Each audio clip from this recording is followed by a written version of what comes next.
জন্মের আগে থেকে বাবা মারা যাওয়া এবং জন্মের পরে মা ছেড়ে চলে যাওয়া এইরকম দুর্দিনের মধ্য দিয়ে স্যার আইজ্যাক নিউটন ১৬৪২ খ্রিস্টাব্দে ২৫ ডিসেম্বর ইংল্যান্ডের একটি ছোট্ট গ্রামে জন্মগ্রহণ করেন। বিভিন্ন অসুস্থতার মধ্য দিয়ে প্রথমে গ্রামের স্কুলে এবং পরবর্তীকালে কেমব্রিজ বিশ্ববিদ্যালয়ের ট্রিনিটি কলেজে উনি ভর্তি হয়েছিলেন।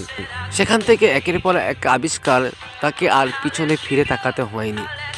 উনি ম্যাথামেটিক্সের একটি ক্যালকুলাস পদ্ধতি আবিষ্কার করে সারা পৃথিবী কিন্তু তোলপাড় করে দিয়েছিলেন। বেশিরভাগ টাইম উনি নিজের বাগানে থাকতে খুব পছন্দ করতেন।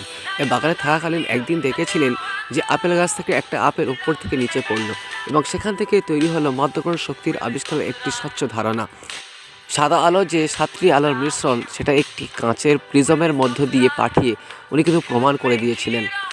এই মহান বিজ্ঞানী ১৭২৭ খ্রিস্টাব্দে অত্যন্ত অসুস্থতার সঙ্গে এই পৃথিবী ছেড়ে বিদায় নিয়ে নেন এবং ওনার কবর কিন্তু ইংল্যান্ডের ওয়েস্টমিনিস্টার অ্যাবেতে কিন্তু হয়ে আছে।